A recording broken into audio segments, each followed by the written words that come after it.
ایک سوال یہ بھی ہے کہ مفتی صاحب کیا روزہ کی حالت میں اسٹیم لینے سے روزہ ٹوٹ جاتا ہے؟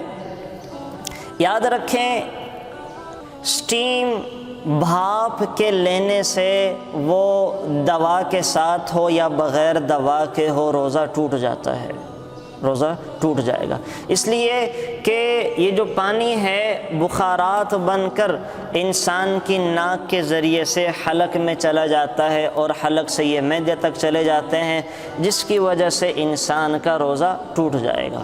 تو بہرحال روزہ تو ٹوٹ جاتا ہے۔